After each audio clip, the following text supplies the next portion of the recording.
So we will get a 5-game day. BLG, they didn't close particularly cleanly in the first games of the day, but it was a 2-0. This one will be a bit longer. I desperately need the toilet. Go so forth. I'm going to go do that. Run. Keep them entertained. I know, I've got to entertain you now. What am I doing? Guys, what do I do? I've got to entertain you. What can I do that's valuable content for this moment in the stream? We've got more random facts. Sing. We could do. Can I sing about random facts? I don't think I know that one. What's a good song to sing? All right, chat. Look me dead in the eyes. And I will always love you. How's that? That enough? Rap. My rapping's not particularly great, I have to say. I can remember occasional bits of Linkin Park rap. That's about it. Lovely. Oh, you're welcome. Not bad. Eh? Meh. Nice. I'll take it. There you go. See? We've succeeded. Kanafi, my days. He did so much work. The problem is, you look at the other side, there's just stay at 36,000 damage. Way more. You can see a massive gold lead. 6.3k gold. And you can see exactly the sparks where Graves died a couple times and the gold lead just disappears. Just disappears. Like my entertainment value, apparently. Have I got any more tea left? Not really. I am nominally a singer by trade. And a pianist. And this was a moment, wasn't it, where Wayward just finds Kanavi in the pit. Ah, man. And you were thinking after plays like this start coming on 3, that WE just were never going to get to the point where their comp was ever online.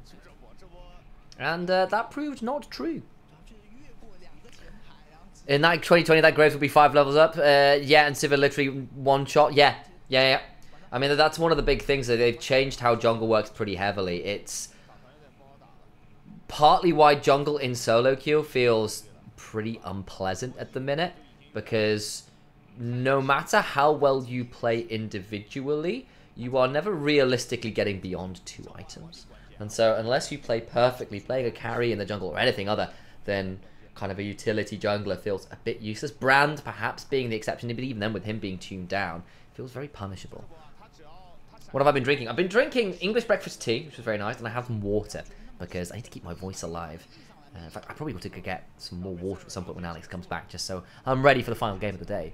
Though our tea collection is pretty ridiculous in this particular household. We've got, like, 3 shelves worth of tea? 3 shelves, I think?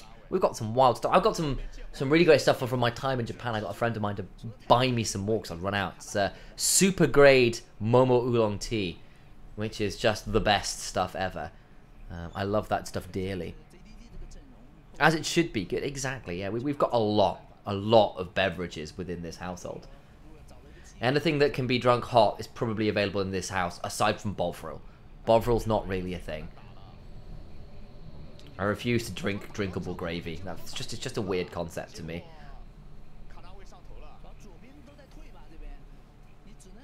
I only got 1/2 because your kitchen's small fare. You just put it in your bedroom. Just stack it in a corner.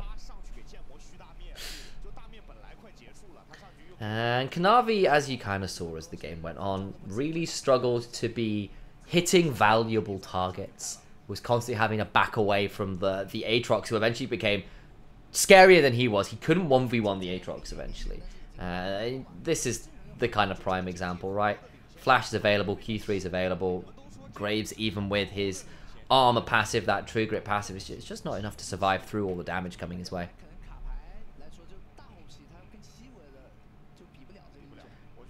Sleeping with your tea. Don't knock it till you've tried it. You get like wonderful smells to fall asleep to.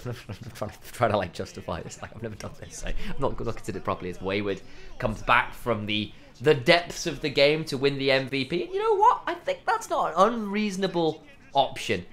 Very, very scary was the guy who managed to get that huge turnaround onto Kanavi when they were being a little bit aggressive around the red buff. Continually proved problematic in those team fights. Not much more to add. Played that very well. Him and Stay were probably the two I went, yeah, you guys have been the real standouts of this game. You're not wrong. I have scented candles, and maybe I should switch to that instead. Mecha, I'm not making you say any of this. You're the one who's putting this out for the public to see in chat. This is all you. This is all you. Don't blame me for your own decisions. Everybody voting for the top laner here. The observers, the casters. I think that's the analysts as well, if I'm correct on that one. Though, forgive me, my ability to read proper Chinese is next to non-existent. Sorry.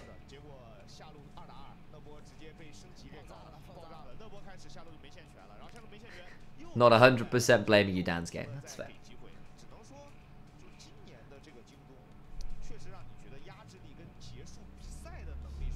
I wonder what they're saying. I wonder whether it's valuable. I wonder whether they've got great, insightful analysis. I'm just looking at them. I don't hear anything right now. I'm just assuming they're saying great things.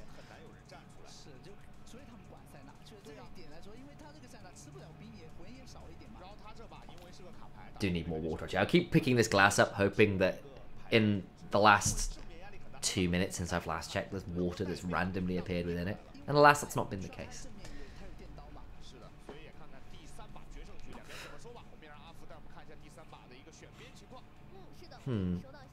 Probably saying this is what happens when Ruler dies in a bunch of times. Yeah, not even wrong. The Twisted Fate wasn't as clean as they would like. Nice little transitional pose there from the Telestrator. We appreciate that. That's a practiced move, I guarantee it.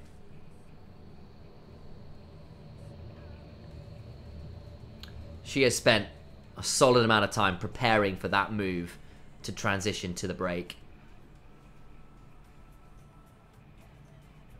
Yeah, just mentally insert the amazing analysis. Just put my voice in over the top of it, guys. Like that's what it is. It's whatever I'm saying. It's that kind of level of analysis. So really, really insightful. You know, in not just insightful, incisive. Really cuts to the heart of the matter. And I'm expecting you all to agree with me here, chat. So insightful. See, Amber, you're absolutely right. I'm detecting sass. I don't know why that would be the case.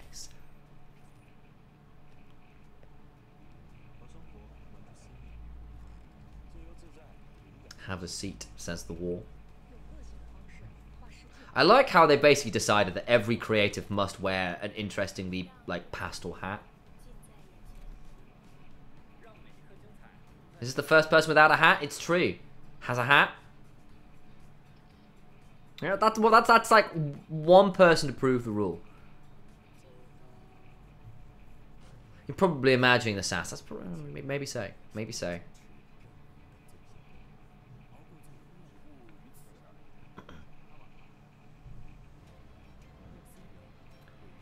Man, I miss live events properly. I want to go to some of the big stadiums again. They're so cool for League.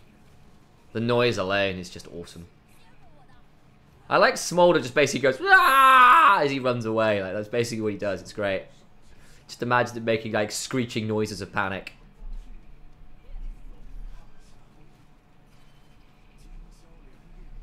I don't know who that is.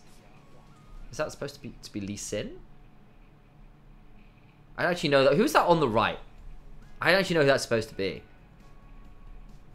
Can't risk my imaginary pay slip. I mean, yeah. You get paid in exposure here, Amber. You know this. Welcome back. I should trade you for more water.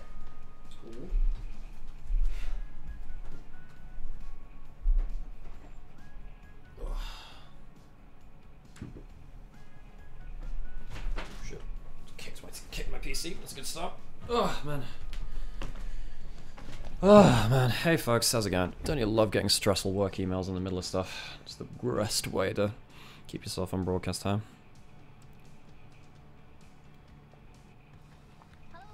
Okay, one more game folks. Yeah, I'm just, work is very stressful folks. Oh god, what rank am I? Right now I'm an Emerald, but I've only played placements. I don't really play ranked nowadays. I used to play like Diamond 1, Used to be about Diamond 1 or so. I don't think I got Diamond 1, I think I got Diamond promos. But yeah, that was back in like Season 8. Season 8 to 10, I was like High Diamond. About there. Thereabouts, anyway.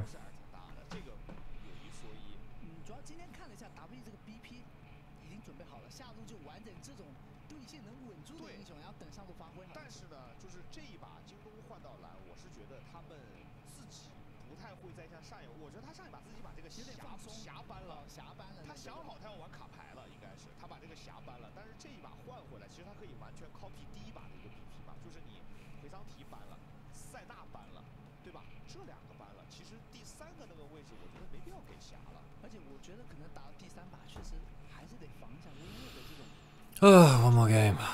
Just need to get through it. It is a good series, but like, I just need to like get through this now and actually deal with stuff exploding in the background.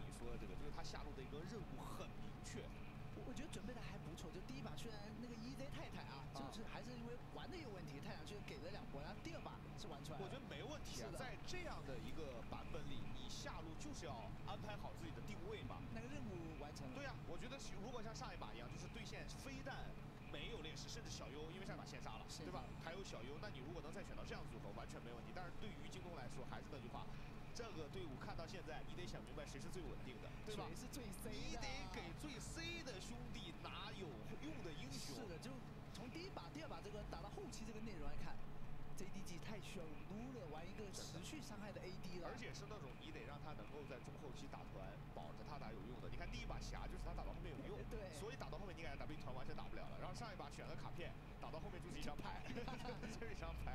然后那一张牌的效果看起来有时候能找点机会，但对面不会一直给你。就我这么说，就是他那一张牌跟别人玩那一张牌一样。没区别，对吧？你因为这英雄就只能你改个 ID 上去玩那个牌，也是一张黄牌，然后结束了。所以说你得给他玩一个那种能自己打到后面空间的，还是有用的。然后就是卡纳卫，现在这个路子看起来就是奖励了一把，奖励自己一把。主要上把还是因为第一把和第二把去了他前面，就走到哪杀到哪，他感觉确实玩得太放松了。我觉得这把 W 有一个变数就是卡尔玛，对，就是这个他。我觉得是就是搬不了，他还是会放出来，否则你想就还是那三个你能承担哪个？我觉得还是最能承担的只有维鲁斯，是吧？只有维鲁斯。但就是艾什的问题啊，就是你维鲁斯给了，因为对面会一抢这个。对，你比如说对面一抢艾什，一抢维鲁斯，你在红你敢不敢拿艾希加别的？跟他对，但是比如说你拿个艾希加伊泽瑞尔，维鲁斯太太也老出啊，最近他搞个维鲁斯太太把你勾了，你还是很难受。所以 Hey Sully, how's it going? Should be back soon now. Hello. Hey, hey. Blessed water. Right. I sang to chat while you weren't here to keep my stead. Oh no. I'm so sorry. It's quite good actually. I'm so sorry. It was quite good. I'm so sorry if he thinks that. No, it was good. Can you not do that one? Can you not bump my chair as I'm like, I'm trying to get over? Yeah, that's fine. Cool. Let me look him in the eye. Oof, God. Really? Yeah. You doing that, Sam? Yeah. It was a beautiful moment. We had an emotional connection. It's taken a while to get into the third game, actually. Feels like it's taken a while for the turnaround. But yeah, I think that feels like with all the bot lane bans away from the lane dominant stuff, it feels like we're moving towards the late game carry AD carries again, which can kind of like just eventually outscale as an AD carry. So we saw that with Zeri, obviously. Zeri and Sivir were both champions which did that before. But yeah, I mean, if that's coming down to it, then that's going to be a huge factor in these drafts. I think like the proactive team has lost most of the time. Looks like we're getting close towards the draft, so we can turn camera off now and then hopefully get back into it. Here we go. Back into it for game 3 here between Beijing, JDG, Intel, Esports, I think is the full title. They've got a very long team name now. Has LPL not picked up Smolder yet? Is not available in this week as far as I'm aware. It's not even been hovered. I'm pretty sure that it will be picked when it has been enabled, but not for today. Game 3, the decider between Team WE and JDG. It is away from Team WE's home ground and in JDG's arena. We have had a lot of bot lane bans throughout today. Senna is gone, Lucian, Kalista gone, but the ruler Varus has made it through, and it will be traded for the Azir and the Nautilus, which has really been coming back in the LPL. Nautilus has been getting even back onto the first ban list as well. Well, Wandy in the first game was all over the place, particularly towards that top side to set up Wayward for some success, and Wayward of course got MVP for game 2 for his Aatrox performance. Unanimous vote as well from everybody on the Chinese side. They really rated that Aatrox in Venice. Mid game was pretty damn disgusting. This time around though, looking for a slightly different look in from JDG, who pick up the Talia early. So it feels like a lot of teams in LPL are kind of flexing about where they want their globals in their compositions. We've seen it sometimes from mid lane, sometimes from bot lane with the Twisted Fate as well. And when you have stuff like the Senna, of course, you can bring an extra teleport. Or even stuff like the Ezreal, we've seen that with too. It's going to be Yugao picking that up in the mid lane. Kanavi's going to get his hands on the Xin Sao, so he'll be able to go forward a little bit more aggressively than he has done the other games this series. So maybe Hung sees that and says, okay, well, I still want to contest you early. Lee Sin gives him at least some firepower to work with that. I wouldn't be surprised if they do lock that one in, just to try and maintain that front foot pressure from the jungle they've had in most of their games so far.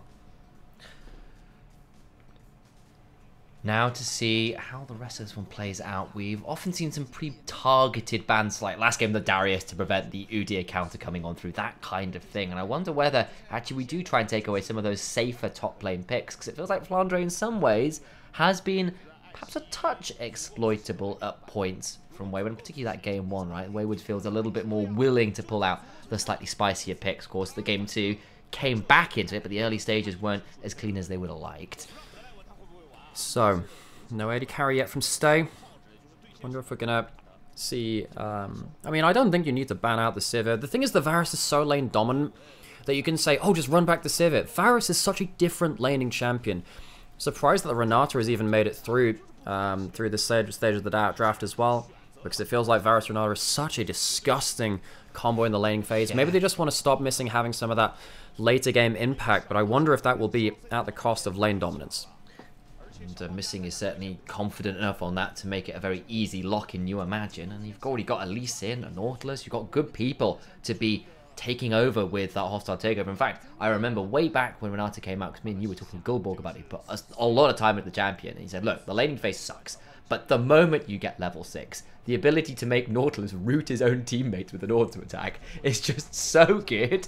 Renata can really make Nautilus's life very, very difficult indeed. This would be a very different AD carry pick. They've had a lot removed from me. You need something that can survive against the Varus in lane, and it is the Jhin.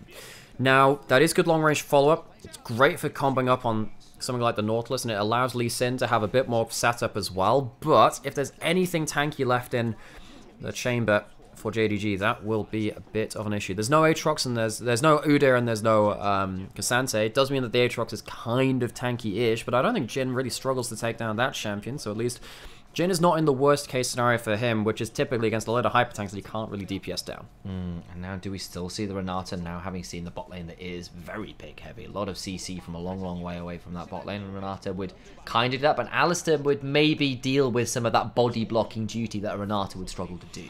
I think this is not bad now, because you look at that Jhin, you can either look towards like the Alistair or the Braum. I think both of them would be fine. You say, okay, we can be tanky and the Jhin can't get through. So it's not coming out from the top lane, it's from the bot lane instead. And now we get the Jax into the Aatrox for Wayward, who throws down the gauntlet and says, okay, I'm going to get myself a carry matchup again.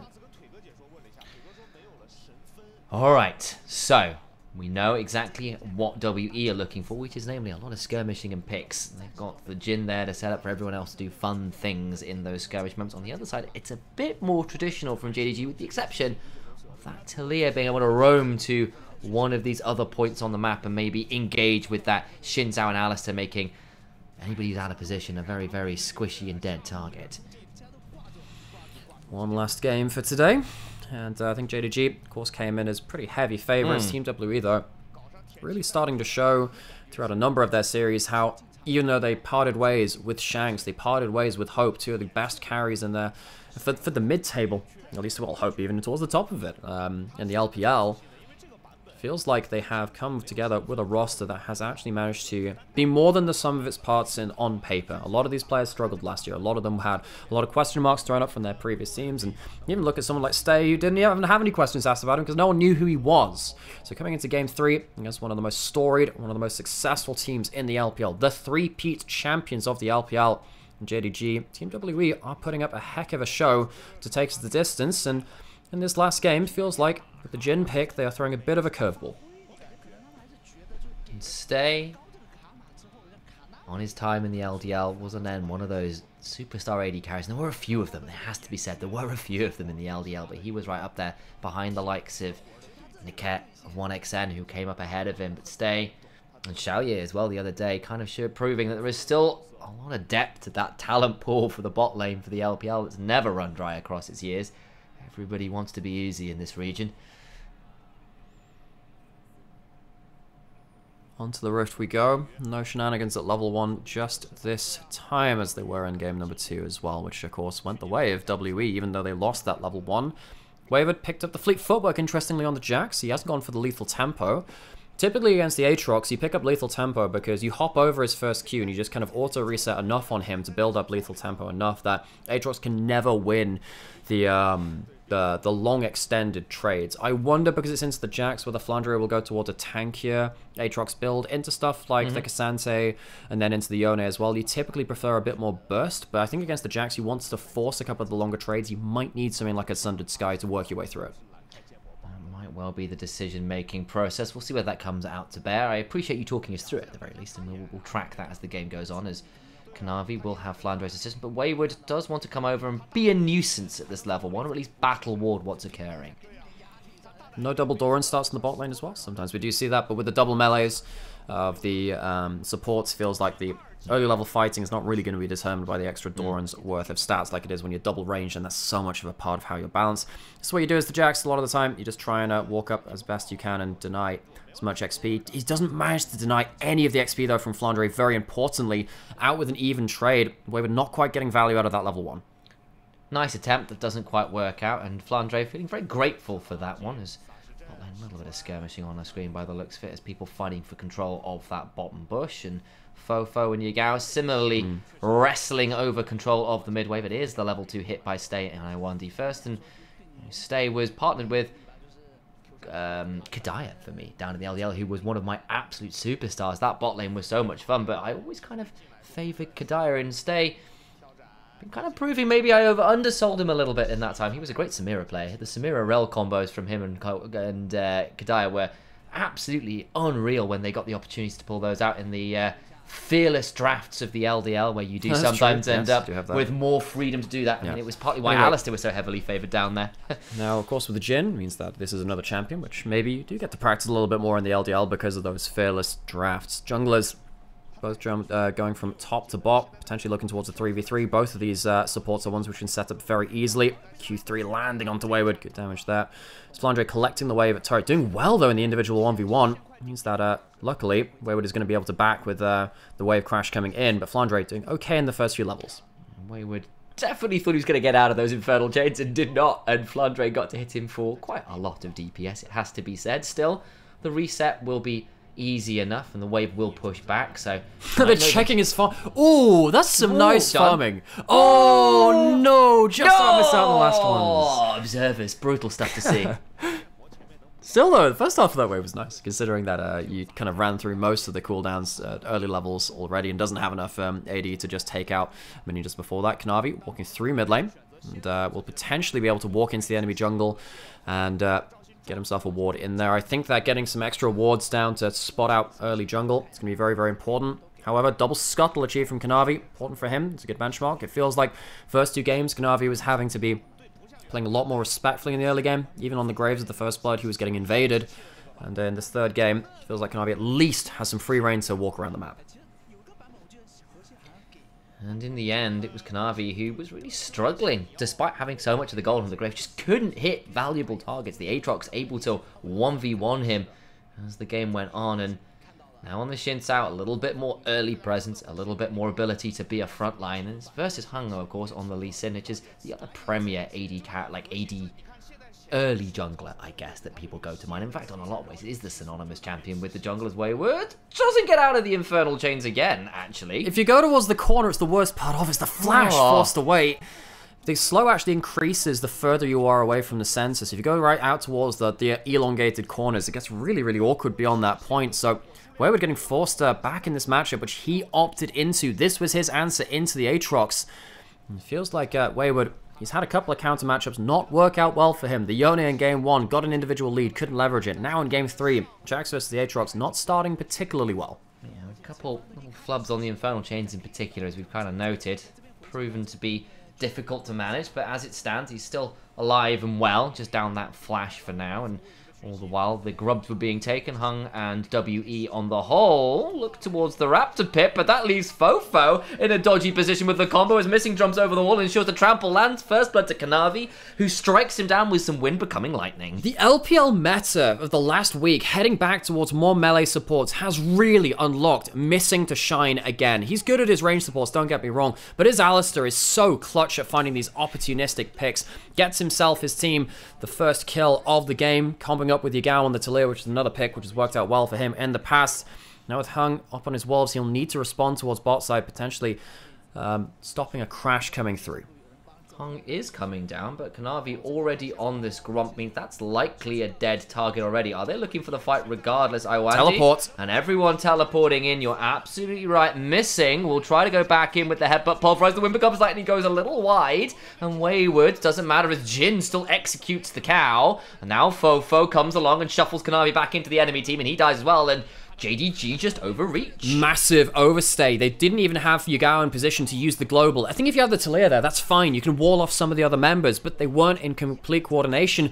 And it's another early game from JDG, which has not been completely on the mark. They've had a really good mid to late games on the whole. They've been hard to get under the skin of, but in a game like this, giving kills over to the Jin, maybe not as bad as giving over to something like a Sivir as it was in the last game. It's still not something you really want to be doing. Not be able to get the flick back there either from Yagao. Yagao on the Talia, sadly not at that play. We'll have to wait for his mark to get through something. Missing has just used the flash, so he didn't have the ability to use that in this play. Kanavi looking for a Gromp steal, but it's such an overstay. Kanavi does not have his jungler in tow either. Yagao had reset. It's a massive overstay. He didn't have enough information on what was happening with teleports and everything else. The best thing for them, I guess, from this is the fact that Wayward teleports down, doesn't get much for it. Important moment for at least there to be that extra time on top side. And of course, Wayward actually did walk away with the kill. I forgot that actually walked away with that one. It's an important moment for him. Yeah, makes the roam down bot, makes it worth his time with that additional kill. And the Jin getting some early gold can make things a little bit scary potentially for Ruler and for Yagao. Level 6 has Missing walking up. He can maybe smite this away too. No smite available for the Lee Sin. He will not get his buff. So Kanavi's still trying to throw his body weight around. I think maybe the last few games of Kanavi not being able to do anything aggressive in terms of actual individual jungling has now allowed him to go a bit off the chain in game 3. It was a bit too much earlier, but at least gets himself that stolen red buff. Wayward now having to be in a very awkward game state. Has to crash this wave somehow. It's frozen against him, but he doesn't have a teleport. Hung is around, but the problem is so is Kanavi and Missing, so they try and push this out too aggressively. I think JDG just take the fight.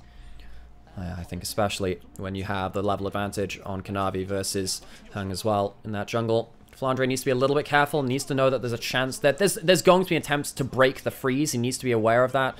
Earlier, against the Yone, he was punished for that when he was trying to hold a freeze outside of his own turret. That's level 6. He does have level 6 now to Hung. He's gone out. You need to know this is coming. You're trying to break the freeze. Iwandi now coming up as well, making it very obvious. With the E4, he's just going to die for it. Oh, gets secured with the minion. Flash for the kick. Now Flandre, he just isn't respectful enough. The healing's pretty good, and Kanavi's actually coming on over. Maybe it was all a ruse in the end as Iwandi flashes away. Kanavi gets the 3 talent strike. Wayward will leap strike to safety. The wind does become lightning, though. An audacious charge secures the kill. Missing. Thinking about going over. There's a Weaver's Wall as well, and they'll be weaving themselves a beautiful tapestry of the triple kill that Kanavi picked up in top lane in the year of our Lord 2024. Missing goes down. He does die for that play, but what a good turnaround. Flandre just about gets away with his dive forward onto the wave, understands his teammates are on the top side of the map. Wayward still no teleport. Now suddenly with a couple of assists going Flandre's way, JDG managed to blow open an early game for once. It has been a little bit hard to come by for this team. It starts off with WE trying to break this freeze on top side. This is pretty obvious that it's going to happen, but still, Flandre falls for the bait just a little bit. I felt like this would be enough, but the Q3 with the ultimate running, very, very important to keep that Omnivamp up and running. And Kanavi, with that level advantage before this play, of course, was already ahead, has the double burst, very, very strong, keeps running forward. The Globals coming afterwards. JDG utilizing the early power well to punish this topside situation, which Flandre had set up. It's just so well timed. You see Missing just waiting for that moment to go in with the Hex Slash. Wanted to have the Talia there to combo up with it, and it leads them to a very strong Kanavi. He's got all the early kills for JDG. He will be the one that will be the tip of the spear. And in fairness, he had the same happen last game on the Graves and struggled to convert in the later stages. Well, he had individual leads, but not in a way where he can actually throw his weight around in the jungle. He was still getting invaded. He was still getting pushed back. Kanavi has been playing on the other side of the map the entirety of the game, and that is such an important point.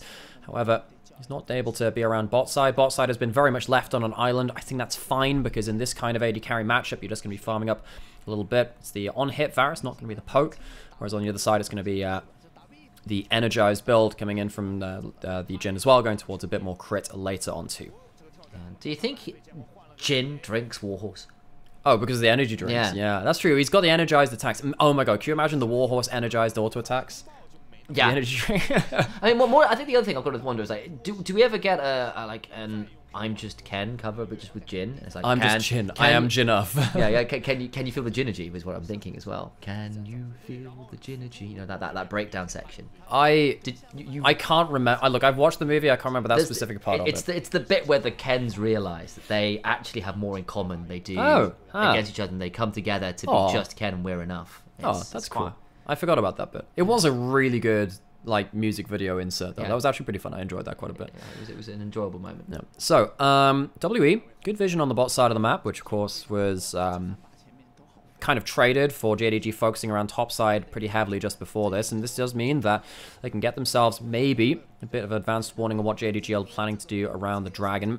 Gao, he has his ult up again. He doesn't have his first item just yet compared to Fofo. He'll likely be looking to recall and going towards that. Kanavi is at his first item before even his top lane, Azara as well. Very important point of power. Kanavi is actually going to be a huge threat in the next fight.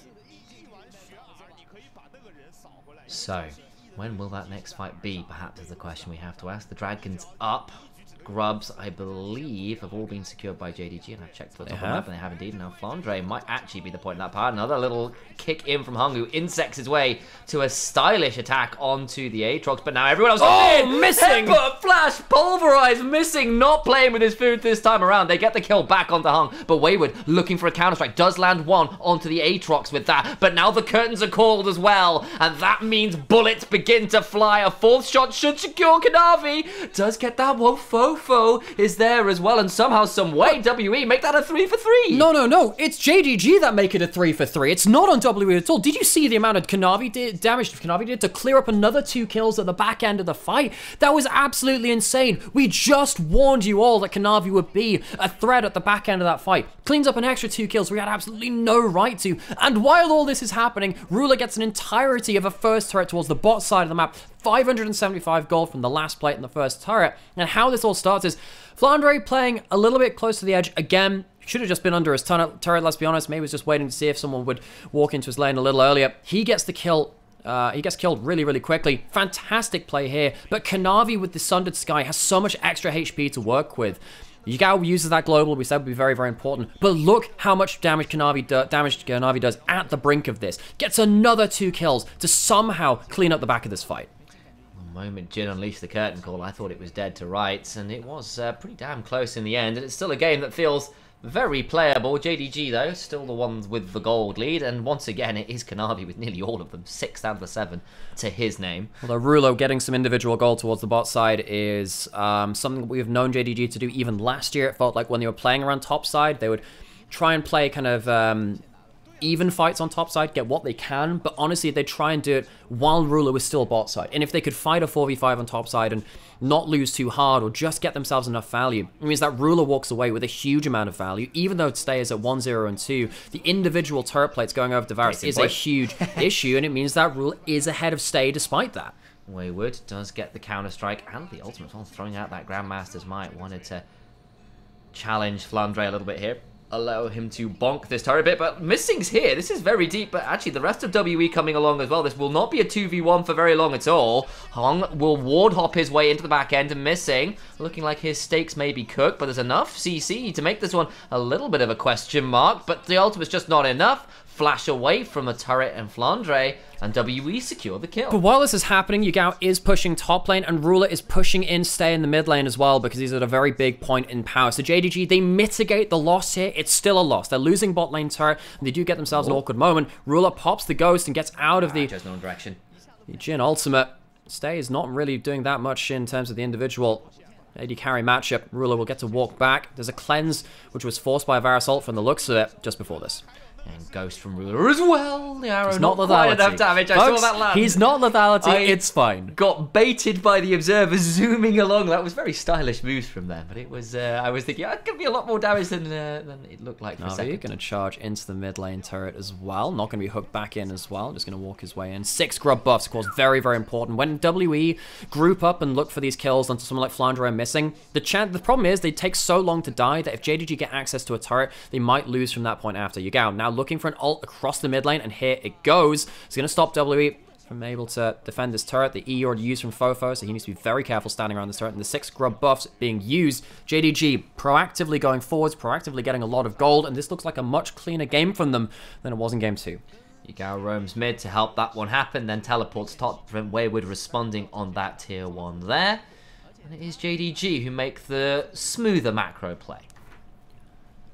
Wayward, 2 and 3, catching out Yugao, misses it. He's gone wide. He's just dead, isn't he? Can't quite get the last leap strike. Gets it. He should die to the turret.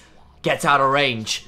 He does. He has to walk his way back into turret now as he knows that Missing is on his way up. But Yugao, that's a big blunder to make. Seraph saw no. You can't walk up to the Jax like that. Doesn't manage to get the Unraveled Earth down in time to stop the leap strike forward. And Yugao, he's had a couple of these oopsies. He is a player of a great pedigree in the LPL, especially after his last year. But on an individual level, his 2024 has fallen short. This is how it started. Walks up, sees Wayward, just doesn't get the E down in time. Just a bit of a hands check from Wayward, just sees if Yugao's reactions are on point, and the answer is no, bluntly. Without the Unraveled Earth, with the seismic shove going wide, Wayward just gets to run at him. I thought for a second there, with the turret shots, Wayward was debating his options and stay now in mid lane, slowed down by Kanavi. But not going to be engaged any further on. Ruler has flash ult, Stay does not have cleanse. There's always the chance that something awkward can happen in that mid lane. With the mid lane turret gone, WE, it's going to be much harder for them to walk up and contest Vision yet again. We talked about how melee supports have affected that all day today, because it has changed the way that the LPL teams are playing around the skirmishes. It does feel a little bit more like vintage LPL with the melee supports being able to set up for those big skirmishes with information advantage just beforehand. JDG, they're behind a kill. They're heading gold just a little bit. Interested to see how the next next ult from Yugao works out with that Weaver's Wall. That will be a really telling point in this game. Dragon spawning in under the minute. That would be only the second dragon for either team. No one's managed to get a secure 2-dragon start to this game, but this Jax that we were questioning after some unfortunate dodges in the early game, very much online now with 3 kills to the name and a couple turrets as well.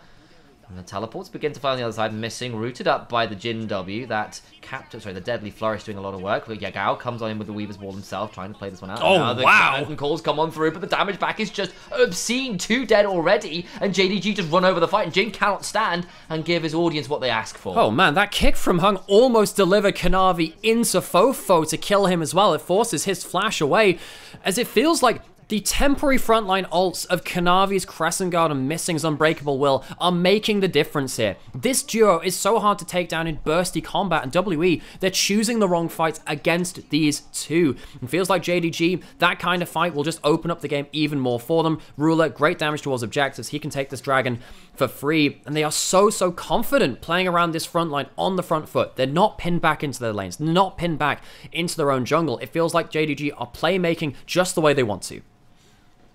Kanavi, this player who was such a talisman for the team last year, and such a talisman for a long time. Go back to this replay, because initially it looks like WE, I think they found a pick. But you're against an Alistar in the Xin Zhao. So the fact that Missing eats up that CC and doesn't even blow ultimate should show you that things are probably going wrong. That's a good litmus test. Missing doesn't have to blow ultimate at the start of this fight. The kick almost delivers Fofo to his death as well, forces a flash out of him, unfortunately. WE just not respecting the temporary front line of JDG. And you gotta call it as well. Fofo teleports in to ult Kanavi into his team briefly to do 10% of his HP and no one else. It's not a fantastic... Got another replay. Okay. Oh, Fofo wrapped around. Of course, he just had his flash blown because of the kick of the Xin Zhao into him. Of course, he can't E through enemy champions. As soon as he hits that goes that way. Yagao comes in. Yagao kills.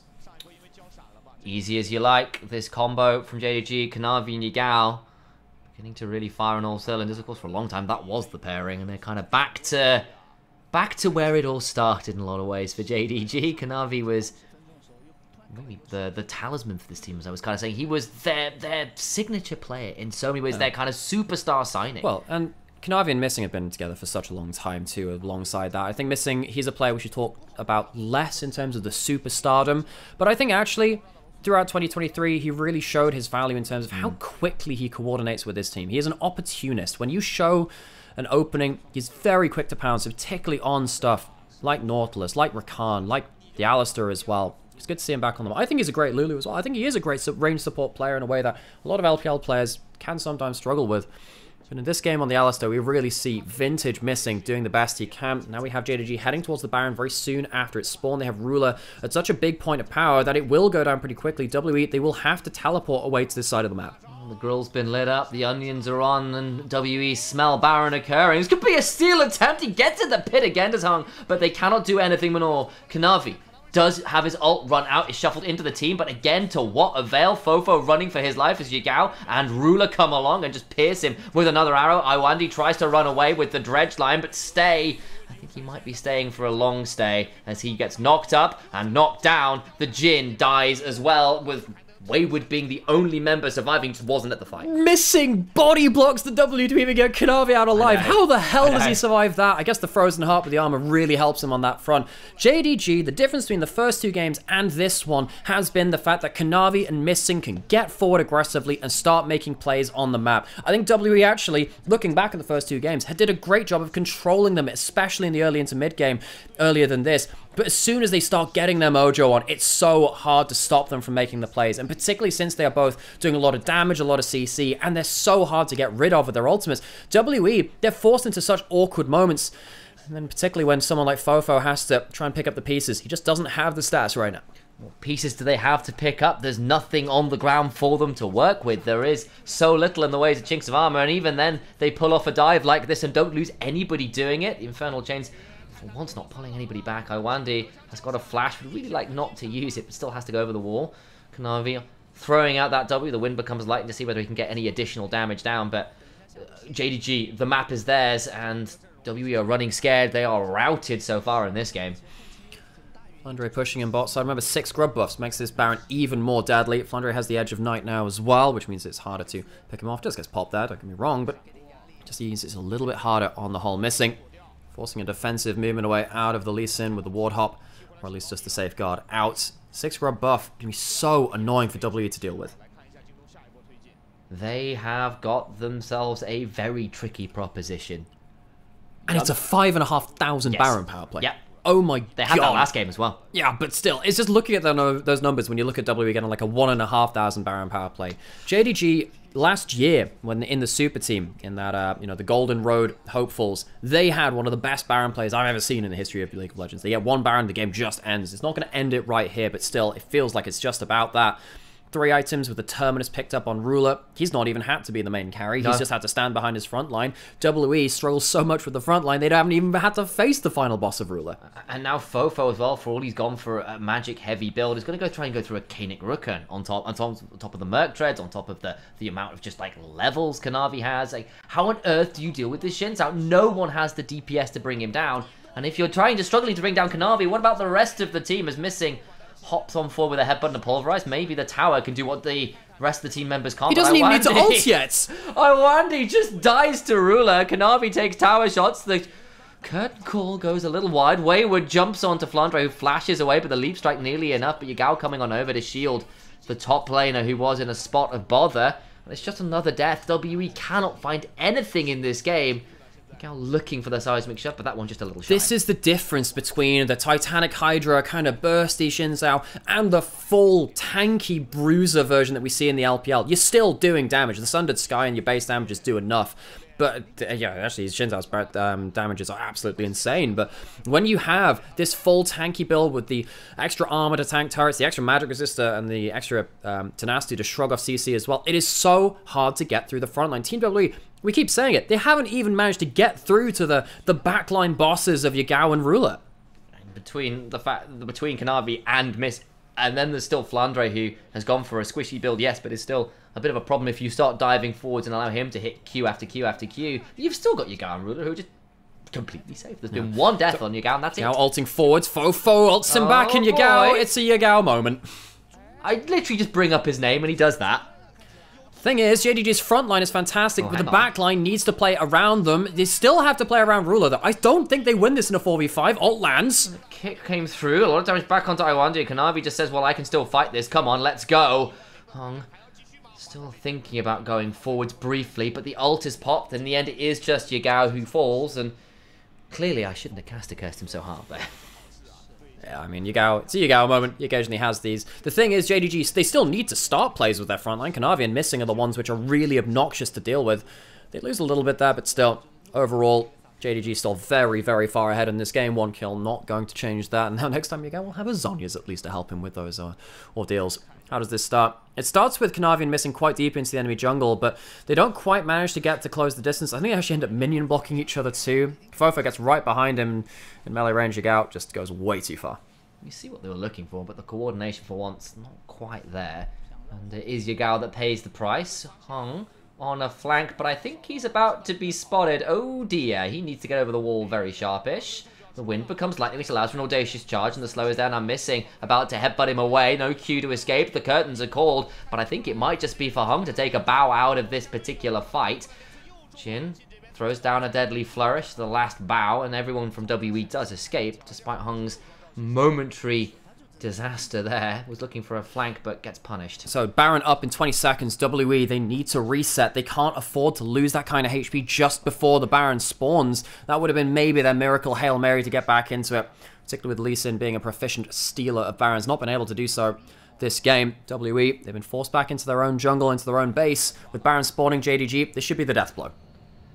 Can WE even consider contesting? They had to burn a little bit to get out of there. Hung has flash, has ult, is Lee Sin, so maybe for once they win the flip. They've lost all 3 so far. Can Hung get into the pit a 4th time? Well, he's on vision. They see him, but they might just flip it anyway. The body blocking, that's a kick in. Taken low, will likely be dropped down, and is the jungler down. Now a 5v4 with no one to contest the Baron. They need to escape to WE, but it's already too little. It's already too late as Fofo slides away with the shifting sands, but I think the sands of time have well and truly run out in this game. A flash, wind becomes lightning, and the glass is made from sand. Kanavi just drops his 100% kill participation right at the death, but oh my god, he's going to be walking away the hero of this game. Nonetheless, WE, they fought valiantly, but game 3, it just felt like the formula they'd had to pin back Kanavi and Missing in the earlier games just did not work well enough, and they'll be seen to a 2-1 defeat. They got a little bit angry after game 2. This is more the JDG we've come to expect from this year in the LPL, trying to continue the legacy they built in 23 with a dominant game 3 here against WE. They had a couple of stumbles, and it does feel like JDG, they're a team which has started to try and recover from 2023, and the roster changes. They can't play in the same way. They're not always going to be team fighting their way out of every situation, but it feels like the combo of Kanavi and Missing, and with Ruler also picking up the pieces, is so potent. This team is still going to be at the very top of the LPL, and I will hydrate. Thank you for the challenge. Yeah, I could do the same at some point as well. And I think it is also fair to say that WE, another team a little bit like IG, where you go, are they worthy of the scoreline they have? And they have a series like this, and you go, you know what? 5-2, taking it to JDG in the way they did, particularly in the first 2 games? Yeah, I think they are. Well, anyway, folks, thanks for joining us for today of LPL. We're going to put this up on YouTube after, and we will hopefully see you again soon. Tomorrow, we're going to take ourselves a break, but Mondays and Tuesdays, tune in here if you want to see some brothers casting League of Legends. There's a I don't think there are any other major esports casters who are actually siblings, so we have that going for us, I guess. For those of you that came from Medic stream into Medic as well, thank you very much, and thanks for joining us in here. Leave a follow, leave a prime if you got one as well. It helps us keep doing what we're doing. The casting industry is in a very weird spot right now, so it's nice to have something to just go the extra distance and keep us going. And JDG, BLG, both. I'm not going to say they're on full form right now. I think BLG, they've had some difficulties in closing. I think that their bot lane today was a little bit off the boil. JDG, I think they look pretty okay. I think that the draft in Game 2 was one which they didn't quite understand well enough to shut down the Sivir. And it felt like in Game 3, though, that's what happens when you don't pin back Kanavi and missing. So JDG walking away. I'm still weirdly, I feel like JDG were on better form than BLG were on today. So interesting take. You know what? I'm not even sure I disagree. That was pretty good work from them. All right. I think with that, I'm going to bid you adieu because I could use a painkiller or two. My head is go do that. me. Yeah, go do that. I am going to go find someone to raid. Go for it. Oh, thank you so much for the prime, by the way. Aww. Yeah, I appreciate that, folks. And yeah, I got some stuff I got to do in the background. So I got some emails I got to sort out and the likes. But yeah, I'm going to go find someone to go raid. So bear with me as I do that. And yeah, I really appreciate it, folks. And Just leave.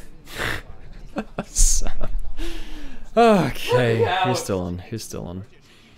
I'm going to send you over to Gilius. Actually, no, will I? I send him over to him a lot and he's not raided me back yet. Hey, that's often how I do things, man. It's often how I do things. I guess I send him over to I Will Dominate or something.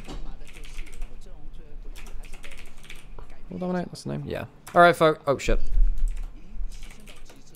Alright, folks.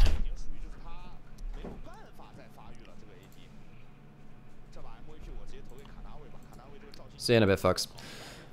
Another day down.